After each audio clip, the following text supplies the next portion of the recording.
ఈరోజు ఉమ్మడి వరంగల్ జిల్లాకు సంబంధించినటువంటి రివ్యూ సమావేశాన్ని ఏర్పాటు చేసి మమ్మల్ని అందరినీ ఆహ్వానించిన మా జిల్లా ఇన్ఛార్జ్ మంత్రి గారు పొంగులేటి శ్రీనివాస్ అన్న గారికి, అదేవిధంగా వేం నరేందర్ అన్న గారికి, సీఎం సలహాదారులు, అదేవిధంగా మా సహచర ఎంపీలు, ఎమ్మెల్యేలు, మేయరు, ఎమ్మెల్సీస్ అందరికీ, చైర్మన్లకు మరియు అధికారులకు, కలెక్టర్స్, ఎస్పీస్, అదేవిధంగా వివిధ శాఖల అధికారులకు, పత్రికా మీడియా సోదరులకు అందరికి కూడా హృదయపూర్వక నమస్కారాలు, ధన్యవాదాలు తెలియజేస్తా ఉన్నాము. ఈరోజు చాలా డీటెయిల్డ్గా జిల్లా అభివృద్ధికి సంబంధించినటువంటి రివ్యూ సమావేశాలు రివ్యూని ఏర్పాటు చేసుకోవడం జరిగింది. ఖచ్చితంగా డే బై డే వరంగల్ను మరి హైదరాబాద్తో పోల్చుకొని హైదరాబాద్ తర్వాత మరి అంత స్థాయిలో డెవలప్ చేసే విధంగా ఒక సంకల్పాన్ని పెట్టుకొని మన ముఖ్యమంత్రి రేవంత్ రెడ్డి గారు మరి ముందుకెళ్ళడం జరుగుతూ ఉంది. దానిలో భాగంగానే గతంలో మరి ఎప్పుడో విమానాశ్రయం కోసం ట్రై చేస్తే అది గత 10 సంవత్సరాలు తెలంగాణ ప్రత్యేక రాష్ట్రంలో కూడా మనం సాధించుకోలేకపోయినాం. దానితోటి వరంగల్ యొక్క గొప్పతనాన్ని, వరంగల్ యొక్క అవసరాన్ని గుర్తించి మరి ప్రాంతాన్నంతా కూడా గతంలో పర్యటించి ఇప్పుడు మరి ఎయిర్పోర్ట్ను కూడా ఇక్కడికి తీసుకురావడం, ఇది వారికి మన ఉమ్మడి వరంగల్ జిల్లా మీద ఉన్నటువంటి అభిమానానికి, శ్రద్ధకు నిదర్శనం అని కూడా ఈ సందర్భంగా తెలియజేస్తా ఉన్నాను. అదేవిధంగా మన అందరం ఒకప్పుడు ఉమ్మడి జిల్లాగా ఉన్నప్పుడు అందరి పాత్ర మేడారంలో ఉండేది.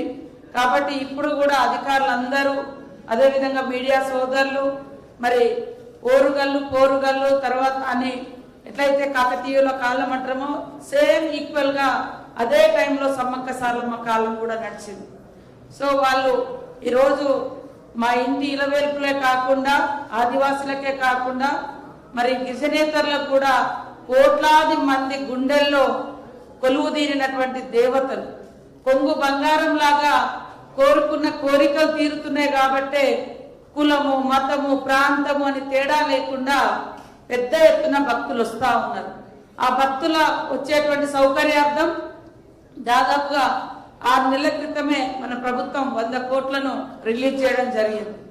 ఏది ప్రతి 2 ఏళ్లకు ఒకసారి జాతర మనం నిర్వహించుకుంటాం కాబట్టి నిర్వహణ కోసం. అట్లనే మరి జాతరతో పాటు ఇప్పుడు మనం ఎంచుకున్నది గద్దెల పునరుద్ధరణ, ఆలయ ప్రాంగణ పునరుద్ధరణ.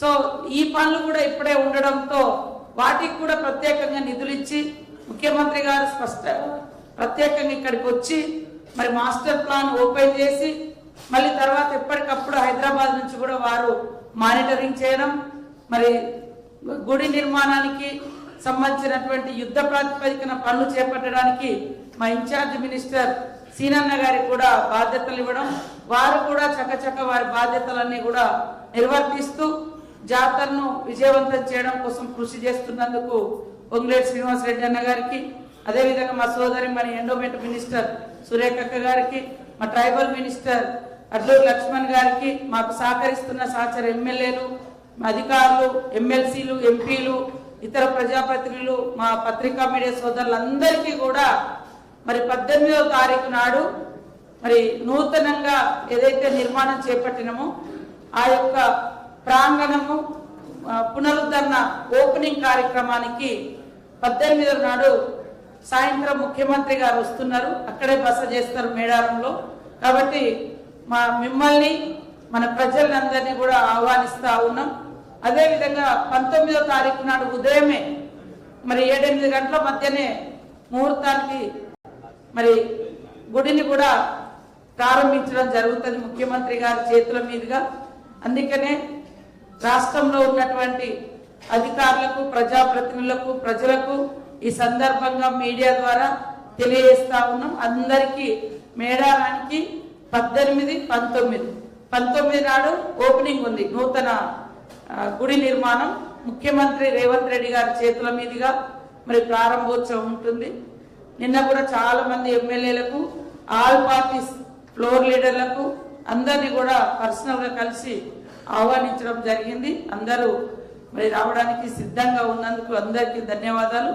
అదే కాకుండా ఎప్పుడు కూడా ఉమ్మడి జిల్లా నుంచి ముఖ్యంగా అక్కడ కావాల్సినటువంటి వ్యవస్థనంతా కూడా కార్పొరేషన్ నుంచి కూడా మనకి ఇస్తూ ఉంటారు. డ్రింకింగ్ వాటర్ కానీ యంత్రాంగం కానీ మరి అదంతా కూడా గతంలో ఇచ్చినటువంటి అన్ని ఇద్దరు కలెక్టర్స్ అదేవిధంగా కార్పొరేషన్ కమిషనర్ గారు ఒకసారి రివ్యూ పెట్టుకొని అవన్నీ కూడా మళ్ళీ మాకు అక్కడికి పంపిస్తే బాగుంటుందని కోరుకుంటూ ఇక్కడ మన ఉమ్మడి వరంగల్ జిల్లా అధికారులకు, ప్రజలకు, పత్రికా మీడియా సోదరులకు, మా ప్రజాప్రతినిధులకు అందరికీ పేరు పేరున మరొకసారి మేడారానికి ఆహ్వానం పలుకుతూ సెలవు తీసుకుంటాం.